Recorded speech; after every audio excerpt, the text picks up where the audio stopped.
Believe it or not, we are back with Empires of the Future. How long do you think it's been? Well, it's been at least long enough that I've done a whole month-long diet, I think, since our last podcast. Is it over now? Yeah, I finished it. Well, yesterday was my first day off of it. Well, tell us about your diet. Well, it's called the Whole30 diet. And for people who know me, they might be thinking, what on earth is that guy doing on a diet? Well, I, as much as I am certainly not in any need to lose weight, I've always had kind of, a sensitive stomach. Sure. It's the way I've always described it. But as I'm getting older, it's getting more sensitive. I'm wondering if maybe there's like certain triggers, things that cause my stomach to have more issues than other times. And so I really did the Whole30 diet, which is basically where you cut out preservatives, additives, added sugars. You also cut out dairy, wheat, things like that, beans, peanuts, just a lot of things that are common allergens or, have certain, things within them that tend to bother people. And it's just a very clean diet. You can eat protein all you want, fruit and vegetables all you want. Certain kinds of fats and oils are perfectly fine. I mean, you can eat bacon on this diet. I was like, well, as long as I can eat bacon, I'm good, right? The hardest part, believe it or not, just was not anything related to food.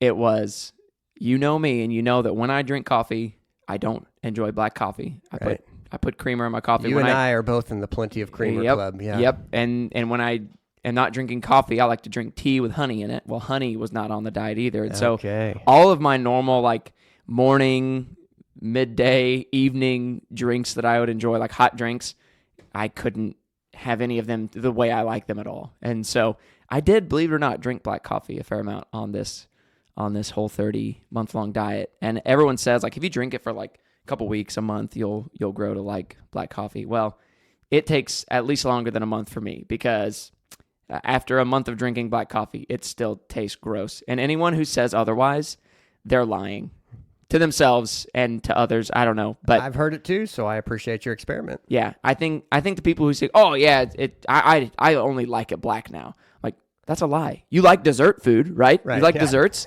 Well, I'm saying let's get this coffee closer to a dessert.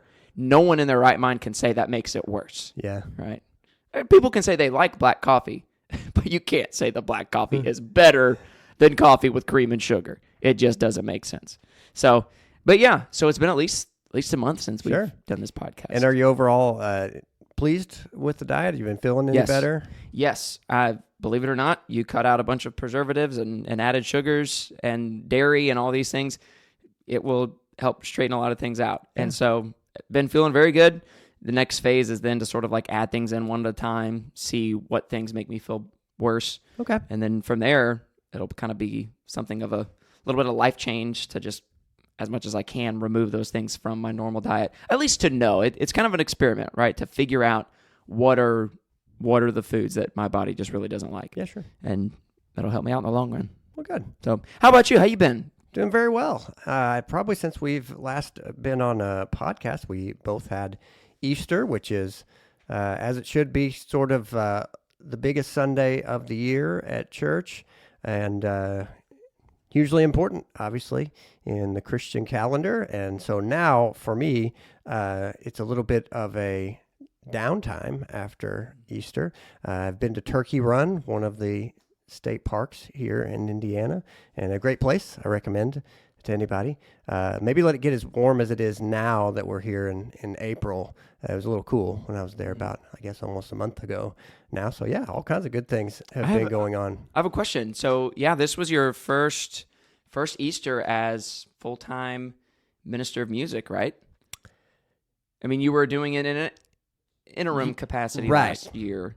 How was that? I mean, how different is that from youth pastor Easter to music minister Easter? It was really good, but what has made this season good is for the last 2 years before it, we pretty much did everything, and I had an extra job, right, in those times. So this time having one job, it was great. So it was easier this year than last year. Right. But far harder than 2 years ago?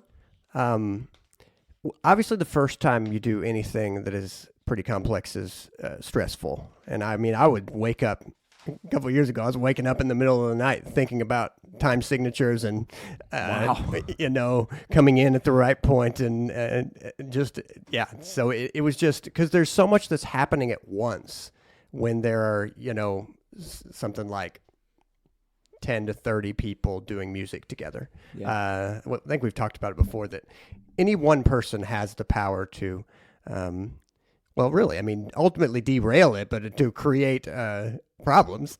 And so getting everybody on the same page is just a lot to think about. And it's not something that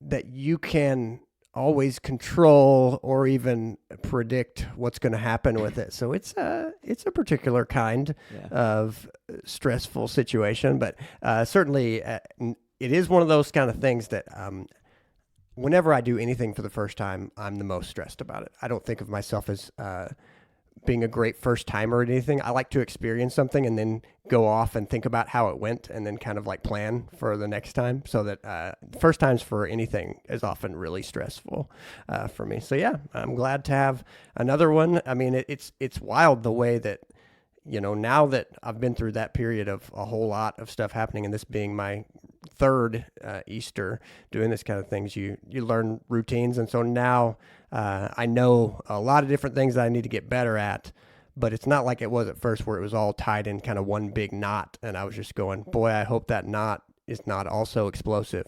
So yeah, it was good. Yeah. Okay. Very good. I'll tell you one quick story before we jump into our topic today. Worship related.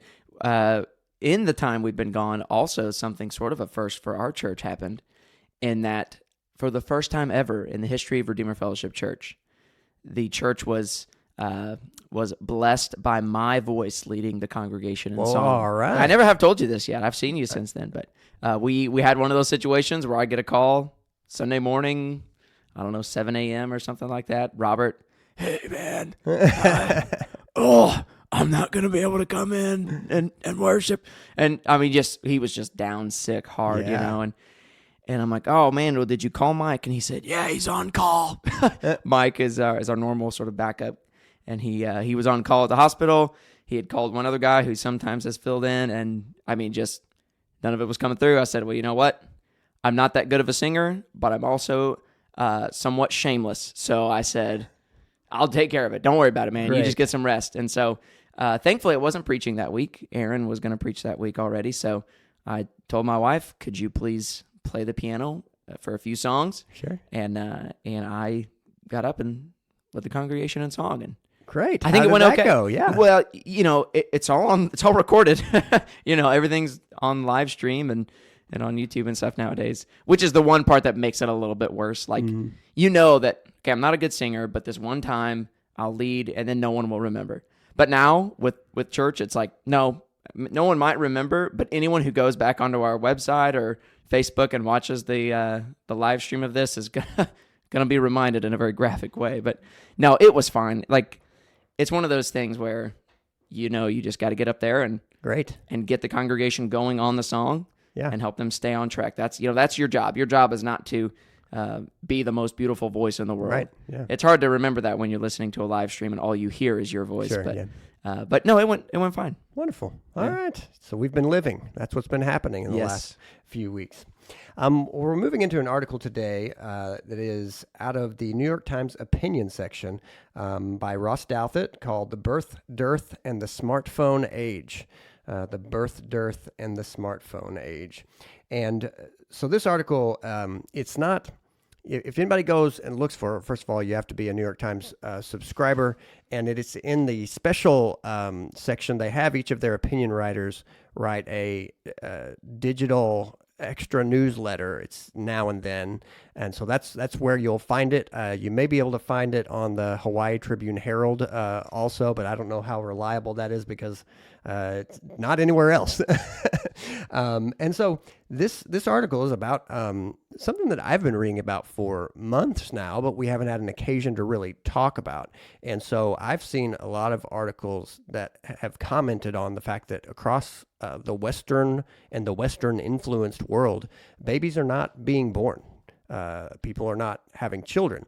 And listening to the podcast that Ross Douthat is a part of, along with 3 other opinion columnists from New York Times, this podcast called Matter of Opinion, it was a little discouraging in some ways to listen to it because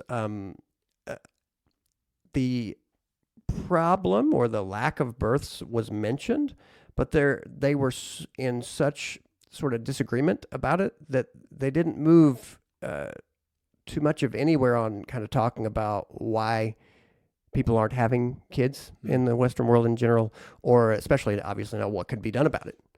And so that made me really want to talk about this even more, because one, having children is a wonderful thing. And you don't know that unless you have had children. And we all are pretty aware that it's a heavy responsibility. It's hugely important. But there's a lot to think about why people might not be having children. And so I want us to look at kind of some of the things that Ross Douthat says, and then kind of talk ourselves about what might be going on and what ought to be done about it. What did you think about this article when you read it? Very good. I read the Hawaii Tribune one because that's the one I had access to.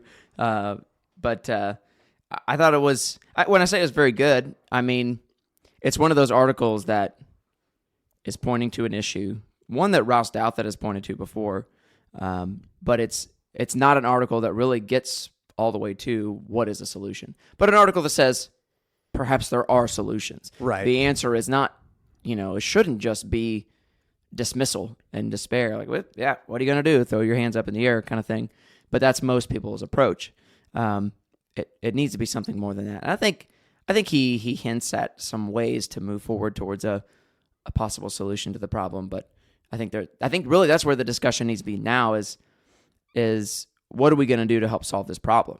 Mm-hmm. And when I say we, I mean the church, I mean society, I mean you and I as men, how are we going to raise our children in a way that helps to solve the problem rather than make it worse. And so that's where the article kind of gets you, which is great. And so it's worth the read for everyone for that reason, to get you from the place of shrugging your shoulders, indifference, whatever, to perhaps there are solutions. Let's consider what some of those are. Right. So he starts out talking about a province I had never heard about before. Hey, you've been to Italy recently. So let me ask you about Alto Adige. It's pronounced Alto Adige, South Tyrol. Thank you. No, I don't really know if that's correct. Have you around here. That's why. And which is where? That's in Italy. Yeah. And the odd thing about this province is that they have a higher birth rate than average in Italy, which is typical of most of these European countries, which have a very, very low birth rate, not at replacement by any stretch of reasoning. Replacement is typically, I think the number I often say is 2.1, so that you could think, obviously, for every 2 people, you need to have not just 2 people to replace them. A lot of those people don't, unfortunately. Kids die and young people die and they don't reach adulthood. And so a lot of these Western countries are not at replacement rates. Mm-hmm. And so, in fact, many of them are near, for every 2 adults, there is 1 child, is where a lot of them are operating at around as for their birth rate. But he's talking about this province in Italy and why it might, this wonder about why it might have a higher than average rate of births. And he moves quickly to something that I think is reasonable to talk about. And that is, should governments help to subsidize and encourage families to have children? And I think we can start that my opinion is a general yes, that the government is in the interests of a country, that there be people living in that country in the future. And if children are not being born, that is a concern for that country. Right. What do you think? I 100% agree. There's a discussion to be had about what are the best ways to incentivize having families. But I think the current situation in our culture and and in many developed cultures, is not a position of incentivizing families, but de-incentivizing families, de-incentivizing having children, and so the question that needs to be asked is what is better for you as a society? A society will die that doesn't have children, right, and that isn't having enough children. And so as much as it's funny because there used to be the threat of overpopulation that was common, and I think some people still talk about that threat, I'm sure, but there's a much more real and urgent threat, one that is like, for some countries within a generation, a kind of dangerous threat of not having enough people, not having enough children, and therefore the workforce that is current will not be replaced, and the people who are one day going to be in need of welfare systems and Social Security and things like that are not going to be able to have it, and all this sort of stuff. Some of the ways they incentivize it, they do things like discounted nursery schools, baby products, groceries, healthcare, energy bills, after-school activities, things like that. They find ways in order to basically cut a break to families. And there's an economic argument, towards that as well. But to answer your question, yeah, I think it is good for a society, for a government to incentivize having families. I think as much as possible. Right. I mean, one of the things going on in this province is they supply 200 euros a month for each child until they turn 3. Having children is very expensive. The hospital visit, starting there, but all the way down the line, diapers and everything else that it takes to have an infant and to take care of them. None of this is cheap. And so there is a whole conversation to be had about that. We can say here from the start that we are arguing from a Christian point of view that this is a life that God calls any married family to within his providence is to have children. It is the Christian definition of a good life. Yes, some are called to singleness, but most are not. And so this is, we are going to be, this entire discussion today, our assumption is that the Christian definition of what a good life looks like for the typical person is going to be marriage and children. And are there times that there will be challenges to that? For instance, are some not able to have children? Yes. Sure. Are some not able to get married? Yes. But we're talking about, in the main, what has been the norm in terms of what is the good life as assumed by Christians. And another thing that we're going to say a little later is that up until, to me, something like the year 2000, this was sort of the accepted viewpoint. And what we're, I think, having a hard time as Christians dealing with is that it's hard for us to predict which norms the world is going to jettison next. Yeah. And this is one that right now I would not say has been wholesale, openly removed as much as it has been other norms and other goals have been assumed for quite a while, and they have quietly supplanted what is this vision of the good life. Yeah, I think, and when you talk about some of the things they do, I am not really crazy about the just giving 200 euros or like X amount of dollars per month or per year or whatever to a family per child under 3. I'm not a huge fan of that for a few reasons. I don't think that a child over 3 years old is that much cheaper than a child under 3. Yes, somewhat when you think about maybe diapers and wipes. But they still cost a fair amount of money. Yeah. I think there should be, and I don't know what their limitations are on this, what sort of criteria they have. I wouldn't want to just simply incentivize anyone giving birth in order to get a X amount of dollars stipend. I think there should be parameters such as it has to be within the context of a mother and father relationship. Something like that would be, these are all things that would have to be talked about and worked through. But even still, I don't like the idea of just like, hey, you have a kid, you get this amount of money for every month for the first 3 years. I also don't, because I don't think it sets the family up for like success after that money's gone. Like, yes, raising children costs money. And I think that I don't think that all welfare programs and assistance programs are bad things.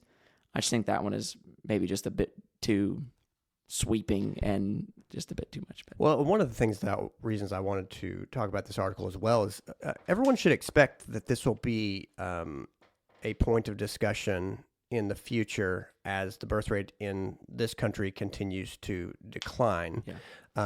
There's a lot of discussion about the child tax credit, a flat tax credit that goes to families who have children, and so that will be I think discussed. That's a much better idea.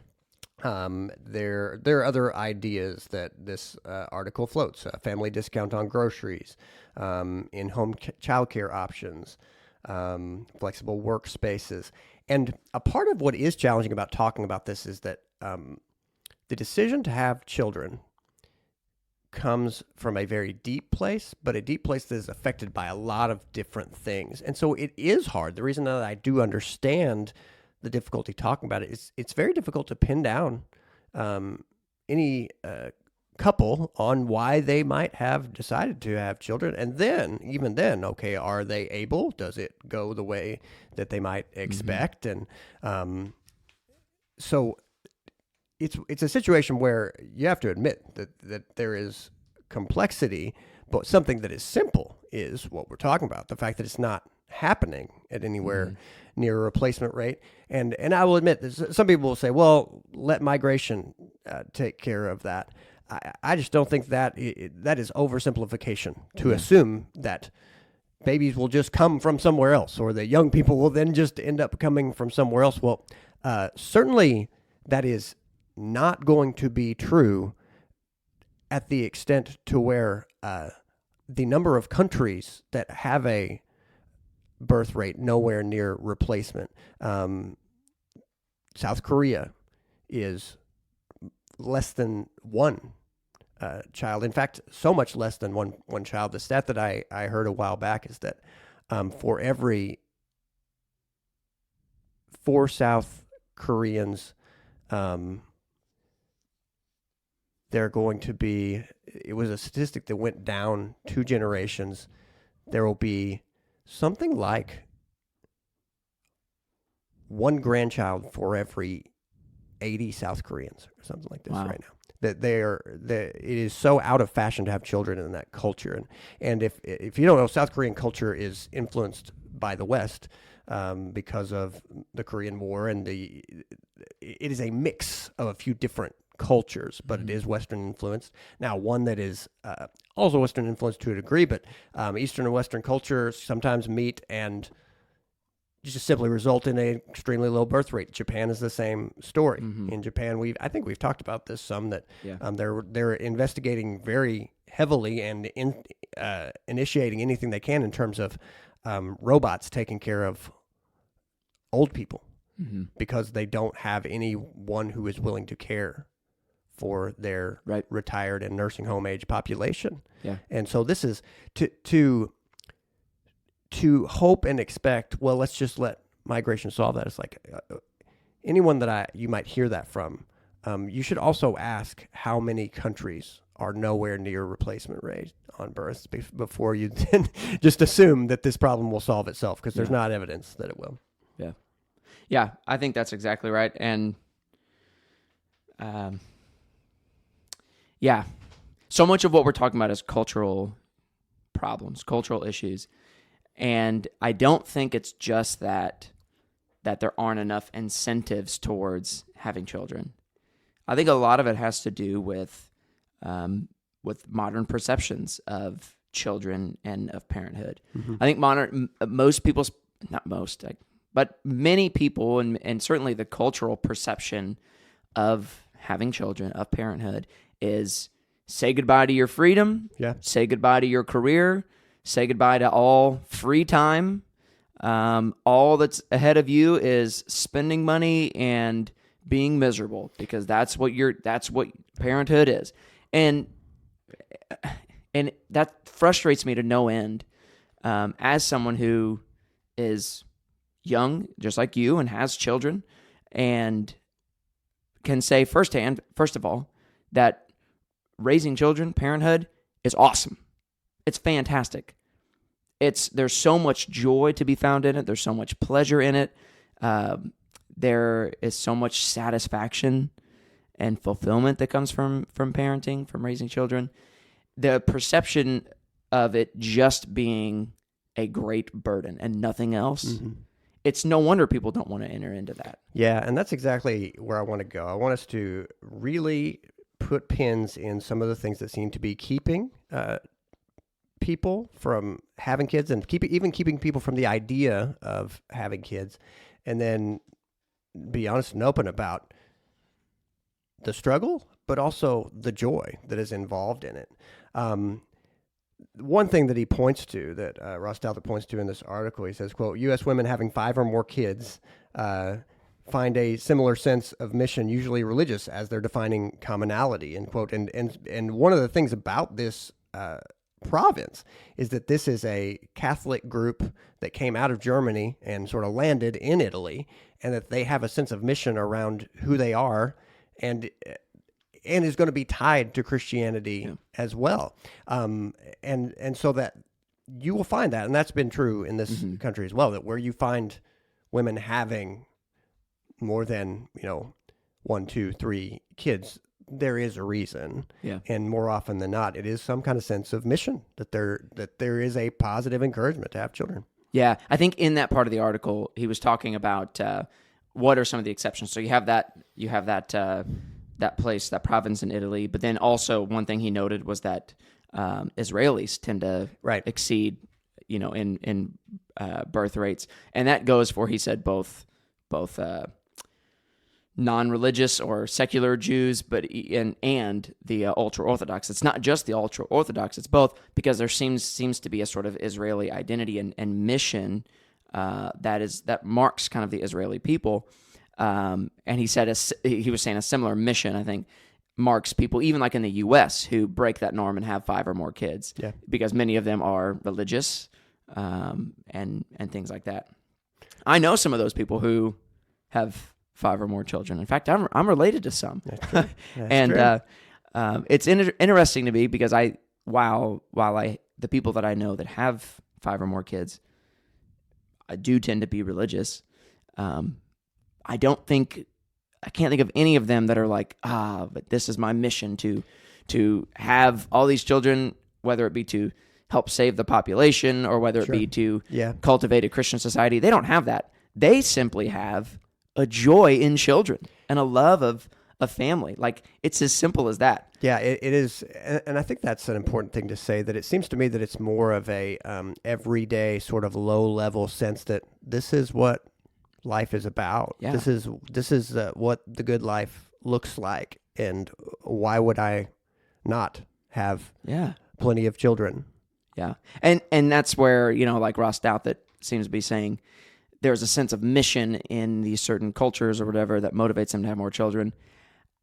That maybe is true for some, but I think for many, and I think the Jews are probably this way as well, Israelis, is that it's more a sense of having a Judeo-Christian worldview, a theology, if you will, that teaches you that children are a blessing, that they're a good thing, and that has an impact on how you're going to live your life and how you're going to pursue joy and satisfaction, and how you're going to live. And what many of those people that I know find that have lots of children is that indeed it does produce a great amount of joy and a warm home. There's just, I don't think too many of them are driven by a mission. They're driven by where they have found out through their theology and through practice, where there's a great amount of joy in life. Yes, yeah, and so I think that's really helpful to define what Ross Douthat might mean by mission here, and to clarify what we have experienced of it from knowing people who do have this many kids, and it is outside of the norm, and it is a different sort of life in some ways, but not. I agree with you 100%. Not some sort of.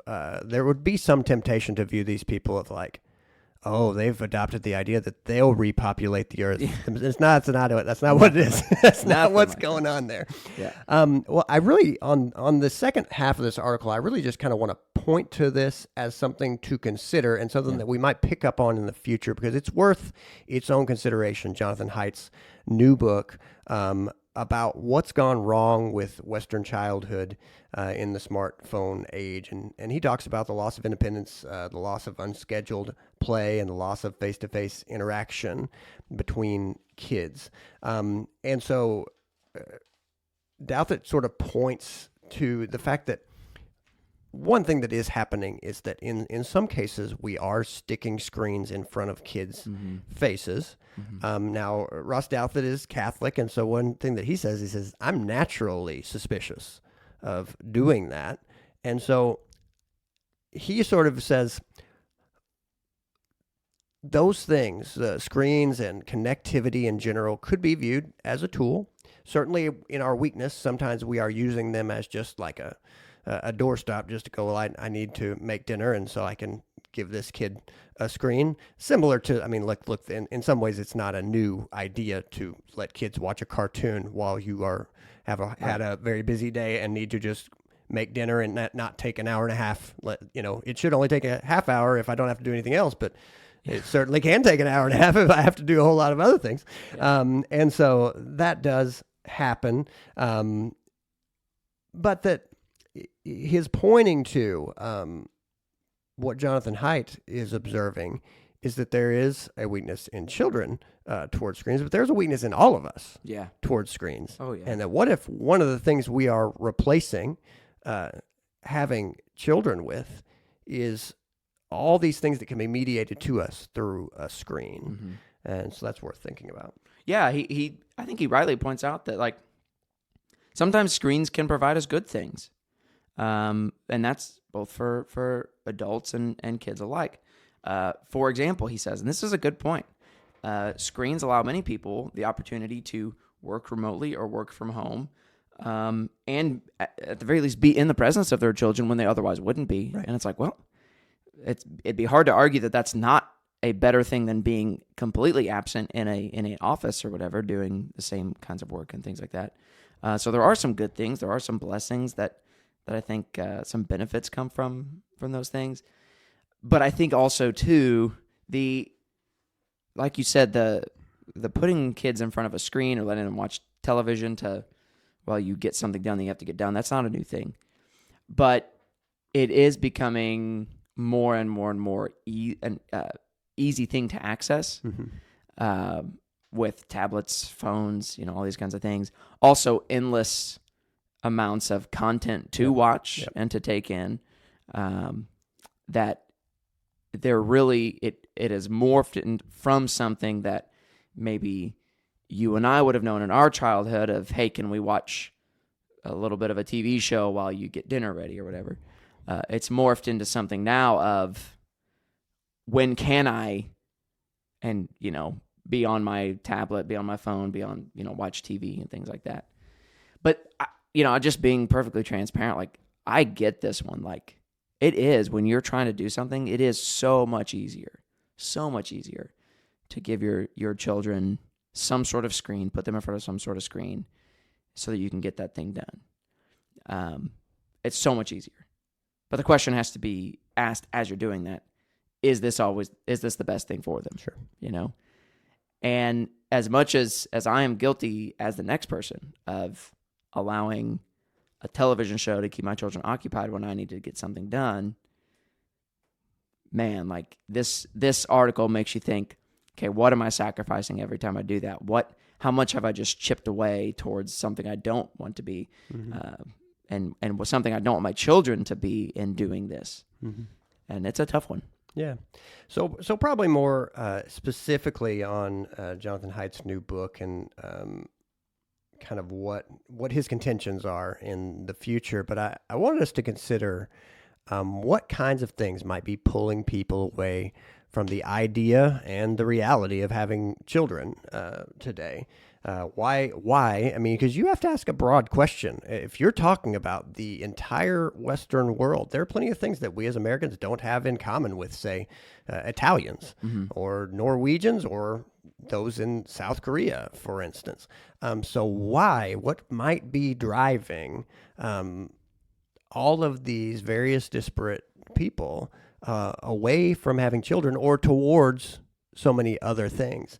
And I think as we've been sort of hinting around it so much, number one is we have more entertainment and travel options. If you made if you think about a whiteboard covered with all of our various kinds of entertainment options, there are a lot now, and there are more than there have ever been at any point in human history. And one thing, in this whole list, my intention is to take it on the chin. And as far as the truth of this matter, do children limit your entertainment and travel options? Yes. Yes. Yes, absolutely. This is a situation where certainly they do. It doesn't do any good to lie about it. There are some people who say, "Oh no, you can still do whatever you want when you have kids." Not with the same liberty and freedom. No, absolutely not. Right. And having read most of this list for me is going to be various articles I've read over the past few years. And one of the kind of phrases that you'll run into is freedom to you is being unencumbered, being in a situation where at any moment you can just drop everything and get in your car and drive somewhere, or get on a plane and go somewhere, or just mindlessly watch, Netflix for 10 hours. Yeah, children are not going to go along with that. No.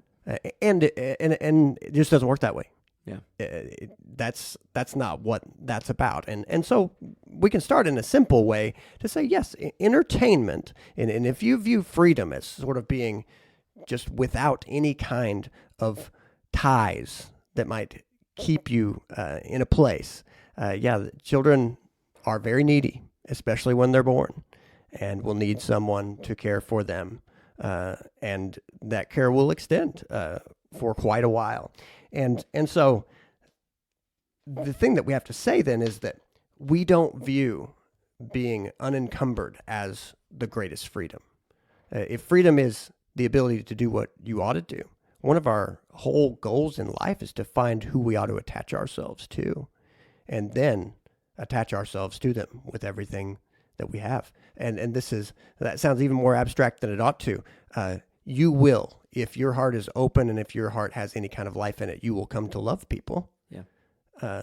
And goodness, if you have become a grown person and are listening to this, then someone loved you long enough that you are where you are, and you have a bond with them, and that's good. So then that teaches you then what life is really about. Yep. And that's where this should start. There's also, I think, just practically speaking, a terrible short-sightedness with regards to these things as well, where people seem think to be looking right at number 2. Oh, look at that! I actually did not even see that was on there. Yes, there's a short-sightedness in regards to this as well, where people think, well, what I really want to do is be able to travel. Yeah. Is be able to watch entertainment whenever I want. Have you heard of dinks? No. This is people who are married or living together. DINK is an acronym, but it's one that they've adopted and embrace. Okay. And it stands for dual income, no kids. Okay. And I have heard that. Now that you. Yes. And it's a trend on social media, or at least it was, I don't know, a year ago, a few months ago, something like that, where it's these people that are like proudly proclaiming that we have a dual income and no kids. We are so free to do whatever we want, spend our money however we want it. And they're like bragging about it. Like, this is the way to live. Yep. And each and every one of those people are going to realize one day that while they might have they might have gotten to see all of Europe and I didn't. They might have got to own a boat at a very young age and I didn't. Whatever. You name the thing that people are like, I really want to have the freedom, the liberty to do this. Sure, you might be able to get to do those things now, but there is going to come a day when you will look back with deep regret that you forsook those things, because boats, vacations, all those things are going to be very fleeting, and loneliness is going to hit like a ton of bricks whenever you realize that without having kids, you have not only set up your line to end, which I don't really care that much about that. I don't care about my line. I don't care about anything like that really. But it does mean that you're going to hit an age where you are going to value things differently, and relationships, like you were saying, are going to take on a whole new meaning and a whole new value, and you're going to realize that you've not spent your time well, you've squandered it on yourself and on frivolous things rather than investing in others, namely children, raising children, and reaping the benefits that right now someone like my mom is reaping, where people thought my mom was crazy even back when she was having 5 kids, which she didn't really shoot for 5 kids. She only had 3 pregnancies, but ended up with 5 kids, right? 2 sets of twins, but people thought it was just madness to have that many kids. But now my mom is just like living high on the hog with 16 grandkids, Right. that she just has the ability to, see all the time and love on and have that relationship. Not to mention, adult children too. Sure. That she guys are has a okay relationship with. And yeah, we're all right. So sometimes she probably wishes it was just the grandkids. But anyway, there's so much joy that is to be found long term in these family, in having children and developing families and growing families and nurturing them. It's like the game of Risk versus the game of Uno. Like Uno is pretty quick and short and you're just done with it. Risk, it takes a long time. It's a long game. But at the end, you might still say that was not worth my time. So it's not like Risk. I take it back. But it's a exactly where you're going. I agree 100%. It's a long-term investment that will pay off, and the short-term investment of investing in yourself will not. It will not pay off. Well, and it's great that you brought this up, because that's exactly what I had for number 2 is that we are certainly trending towards short-term thinking at the expense of long-term thinking. Yeah. And that who knows psychologically if platforms like TikTok and things that entertain us for like 5 seconds at a time and then just move to the next, who knows how much that does impact us and even what you have to do about this and any other sort of sociological data is acknowledge that there's a range of how much that might affect any given person or set of people. But without a doubt, I think that we are all tempted now to prioritize success and money and promotions and all that they kind of put under the umbrella of self-actualization, of doing for you. And that what if we are completely putting so far in the back seat anything that is long-term thinking that we don't attain to any of it? I'm concerned. I'm concerned about that. And when you see that most of what is winning right now are things that could fall under that umbrella of self-actualization, it should just raise your concerns. But I want to move to the third one that I think you will find interesting. I think that the style of parenting that is typically modeled, which I'm calling here therapeutic parenting, often looks like catering to a small belligerent tyrant rather than authoritative disciplinary parenting, which views a child as a human being in development and needing instruction and discipline. I recently listened to a podcast and have been looking into a book by a woman named Abigail Schreier called Bad Therapy.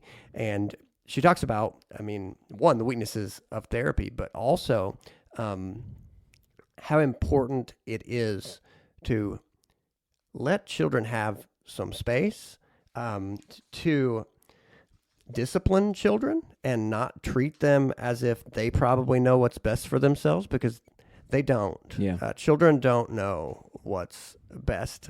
The position of her book and a general position that I agree with very much is that rules in an authoritative setting, meaning you love children, you know they need boundaries, so you lovingly keep boundaries for them, that what it does for them is that then they don't always recognize that you love them. They certainly don't get it all the time, and they don't love the rules, but it teaches children that you have boundaries, and one day you will be grown, and you will then hopefully understand why the boundaries are there. But at a certain point, you will make your rules. You will decide what is reasonable for you, and at a certain point, you'll be the adult, and you will have the freedom that you do want. But it teaches what I believe freedom really is, which is the ability to do what you ought, the ability to do what's good for you. Mm-hmm. That is what it is to be truly free.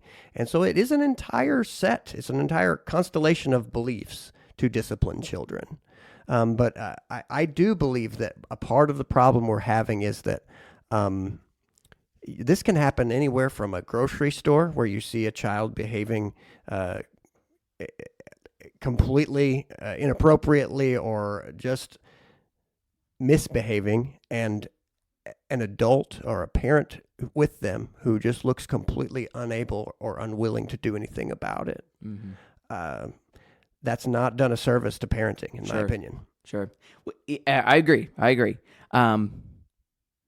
is tough, though, when you're in that position to think, all right, I know the discipline my child needs right now. Sure. Is everyone around me going to be okay with this? Sure.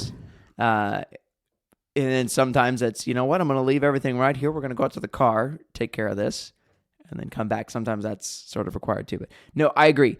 The model of parenting, and it is even, when parenting and children is modeled on television and things like that, it still is usually this model that you're seeing.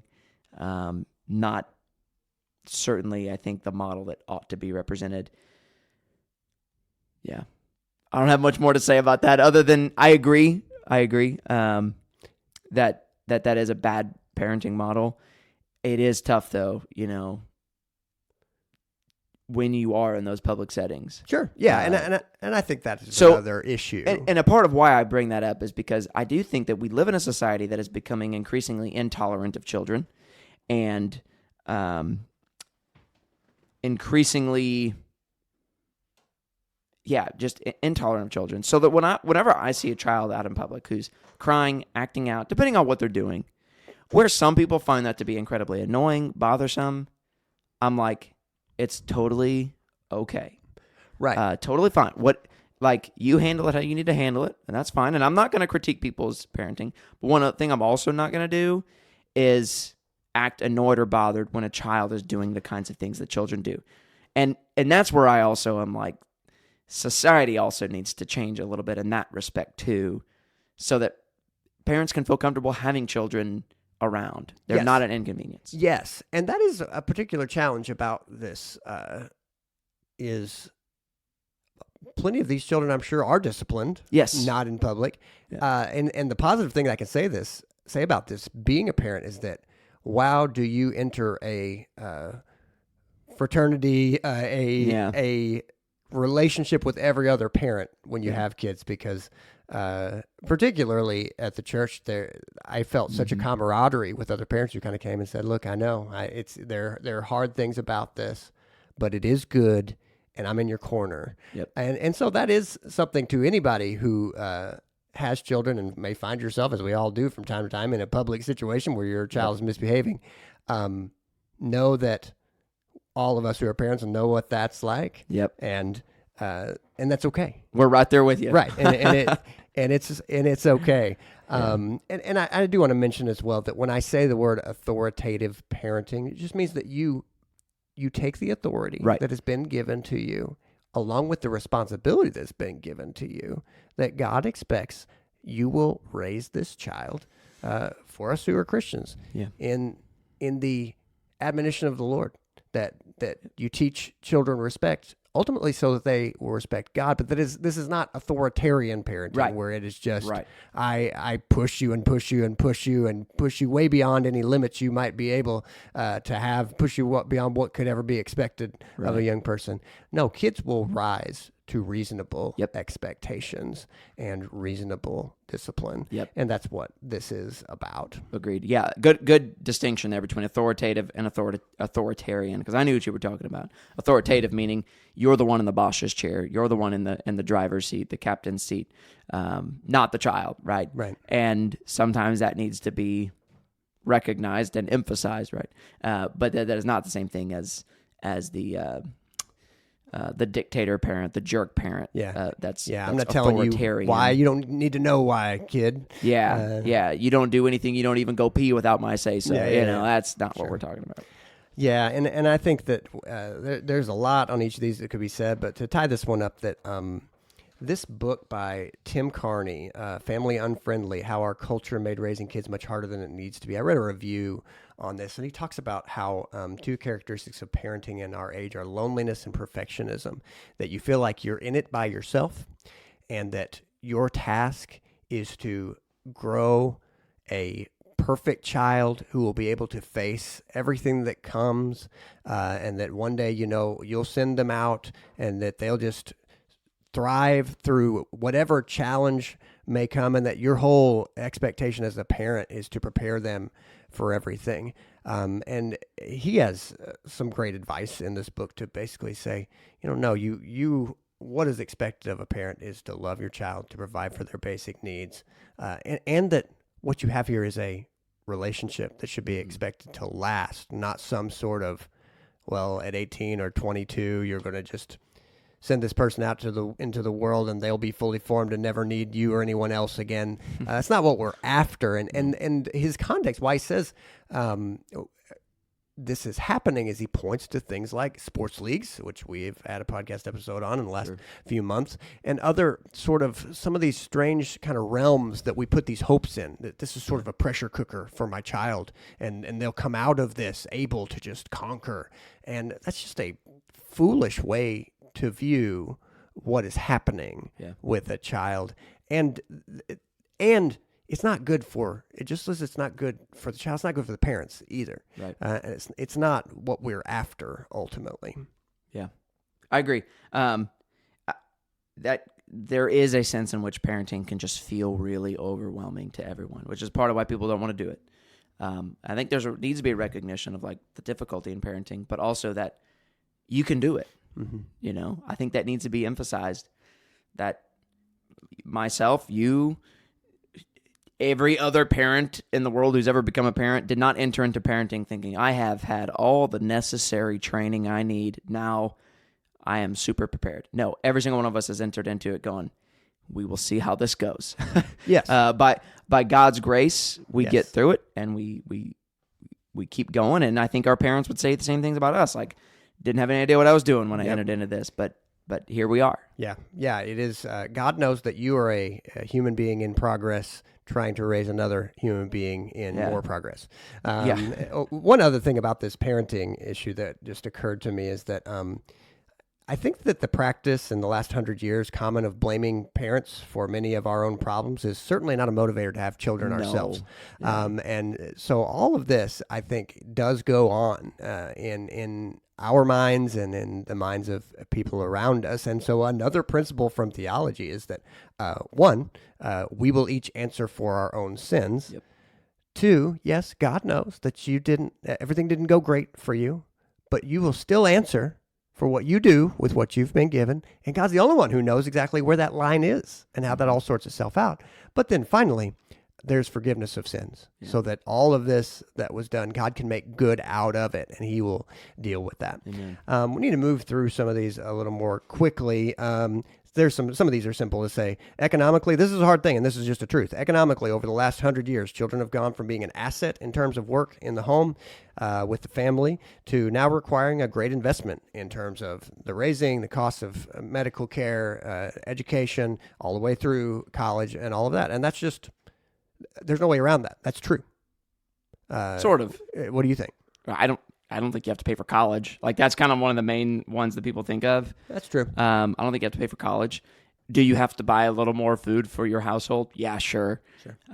But also for us, a part of what that means is we just have to buy less expensive food. Me and Kaylee, maybe before we were married, we had steak couple times a month. Now we have steak 3 or 4 times a year. Sure. At home, and we probably have it more than that, but just as an example. Sure. I'm not saying that it's a false thing that there's not an economic factor to having children, but I do think we make unnecessary burdens. Like, let me just tell everyone, like, if you think that a part of what it means to have children is that you have to put them in sports leagues, you have to pay for their college, you have to buy them an iPad, to get back to that a little bit. None of that is true. None of that is true. Your children will live very, very fine on the things that you have available for them, by and large. That's true. Yeah, I think it's good. All right, number 5, commitment, I would say, in general, has been in decline for some time now, and children do necessarily mean commitment and responsibility. If you're going to do this the way you ought to, it is a commitment, it is a responsibility. It is the greatest responsibility you'll take on in your life. have no pushback to that one. I agree. Okay.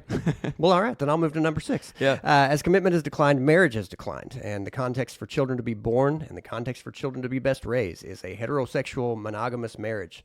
This is not only true from a biblical perspective, but the sociological data bears this out as well. If you want to have a reality check, look into what is the background of children, young people who are successful in terms of doing well in school, in terms of not getting into trouble, in terms of being arrested or having problems with the law. If you define your terms and what you think is, here's how children come to do well in life, well, in the background of that, it is best for children to have 2 parents.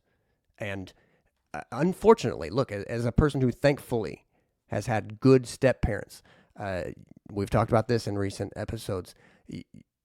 If a child is being raised in a home without their biological parents, the likelihood of abuse goes up. I mean, and this is just sad realities, but we just point to this as the truth. And as today is sort of a unique episode for us because it's a lot about just saying this is the norm. Yeah. This is the general way that God has put us together. Yep. And the result of a man and a woman coming together is a child in marriage. And that's a good thing that God has designed. Yep. And so they need a mother and a father. Right. Period. That's all there is to it. Deviation from that, though, means number 7, as each individual attempts to navigate his or own rules for trust and sex and relationships, they come to different conclusions, which makes stable relationships difficult. And a very specific thing that you can point to about this is that men and women in particular come to different conclusions about these matters. If you think that putting 20 men in a room and coming up with rules for trust and sex and relationships will look the same as if you generally just grab a group of 20 women and say, let's come up with some rules or ideas about how to navigate trust and sex and relationships. It will be different. And we are not talking about this. And so we have these weird ideas, like we might assume that it would work out the same. It just doesn't. No, it doesn't. Having a child, number 8, having a child requires a woman of a certain age. And women have been delaying the age at which they have children. Yeah. When we say of a certain age, we don't mean a woman that's old enough. Right. Typically mean a woman that's young enough. Well, That's sort of the problem right now. Right. Yeah. That is, there's a range. And because we have, educational attainment is expected, career attainment is pushed off. There are simple facts that having a child requires a woman of a certain age range. And that's just, however far people think we've gotten in terms of being able to adjust this, we haven't gotten nearly as far as what I hear people talking about it. The basic facts are still the same. Right. A geriatric pregnancy, if I remember correctly, is something like 34 or 35 or something like that. Yeah. Geriatric meaning old age. Right. Past 40, the possibility of birth defects goes way up in terms of pregnancies and stuff like that. And so, by the way, a great deal of women do not have the number of children they expect or hope to have. Yeah. And to leave this one, having a child also requires a woman of a certain level of health. And we are generally not getting healthier. So that's a problem. Number 9, our focus on work to the detriment of everything else means the family suffers. We go to school to get a good job, to work a lot, to make a lot of money. And once again, children are seen as a hindrance of this. And this is all tied up in number 10. Since around the year 2000, the Christian vision of the good life that involved marriage and children has been in decline in favor of all these other options. And At the same time, the decline of the nuclear family as the norm, along with these greater kinship structures, which is what Christianity has proposed, Right. means fewer children as well. Atomization not only means children won't be born, it makes it much more intimidating to have and raise children, even if they are wanted.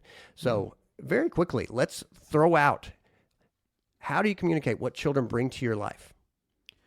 Oh, man. With joy, number one. Yep. I mean, that's the number one thing they bring. Joy, sanctification. Yep. In a similar way that marriage, it's I've said, and I think it's the right thing to say, that marriage doesn't create problems, it brings them to the surface. Like, Yeah. it doesn't make you a bad person, but it just kind of brings out what's bad in you in certain ways. The same is true with parenting. Like, you'll realize a lot of your faults as you are parenting, and that is a good opportunity to confess that and repent. But it is a sanctification process. Yeah, a lot of satisfaction comes from parenting.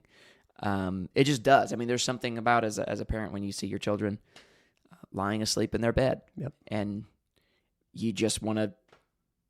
You don't want to wake them up, but you just want to like scoop them up and just hug them. I don't know. Yep. Gosh, so many things. Yeah, I mean, in thinking about this, what's so challenging is how do you quantify something like the sense of purpose that comes with being a father or a mother? Yeah, you can't.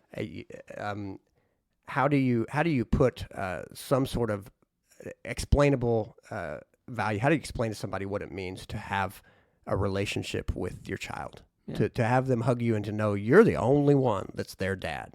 Yeah. That, yes, it is a big responsibility, but what an incredible privilege. Yeah. It is to be that. Yeah.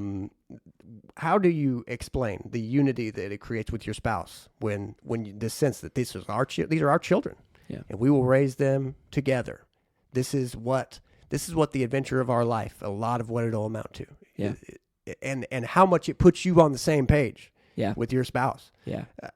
I think I've always thought something like hiking the Appalachian Trail with me and my wife would be like a great adventure to go on, be like a great thing to do together and accomplish this and tackle this thing. Yeah. But even that pales in comparison to parenthood. Like to tackle this together, and it's awesome. I mean, there's no greater thing that you could take on as a husband and wife than raising children. Yeah. Yeah. I mean, tied to that, the wonder that these are your children, that this is how God chose to bring people into the world, and that in your case, this is your walk. It's incredible. How can you explain how much being a parent pulls you out of yourself and shows you what life is actually about? It does. And it is an experience like no other in that way. How do you explain how happy it makes your parents to have grandchildren? That's a good one. Yeah. I think about already as a parent of pretty young children, I think, man, it'll be pretty cool to have grandkids, Yeah. But it really is. It's another lap around for parents who, having done it, probably miss it. They get to re-engage with that joy again. It's kind of joy twice over. Yeah. I don't know. Pretty cool. And then the last one I have is the sense that no matter what happens to you, that if you can help your children to make it, that was your point. That there are other things more important than you in life.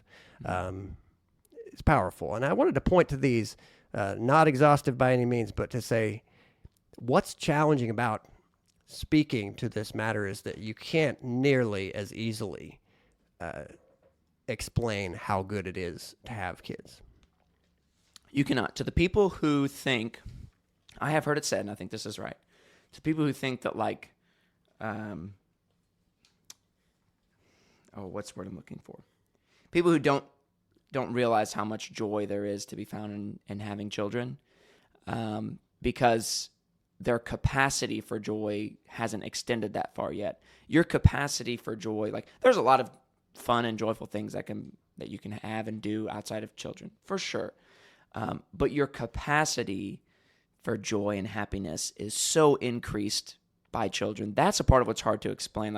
You don't realize how much joy you're capable of until you have children, I think. And this is something, it keeps sort of popping into my head that, like, I know there are people that are going, boy, I wish I had an opportunity to partake in that joy, who, for whatever reason, the Lord in his providence has not allowed that. Even all of those joys in parenthood are joys only because they're a reflection of the joy that's to be found in Christ. Yeah. Ultimate joy is found in him, not in parenthood. As much as we've talked it up, Sure. Ultimate joy is not found in parenthood. And for those people who don't have the joy of parenthood, who in God's providence, he's not allowed them to be parents, or at least not yet, I would say, find ways, even if you're not a biological parent, to embrace that and to serve and help in the area of children and quote unquote parenting. Like, just because you might not be a biological parent doesn't mean there aren't children in need of your love and care. Find ways to do that and to get to experience a part of that joy, really, in that even. But also to recognize that all of these things are reminders of the joy that's ours in Christ Jesus and how much God loves us. We talk about how much we love parenting, we love our children. Gosh, crazy to think about that the Lord is a way better father than I am, and his love for me is so great. I get to sort of feel a small taste of that in the way I love my children. His love for me is so much greater. Great. All right. We're going to leave it there. This has been Empires of the Future. And we'll see you in the future.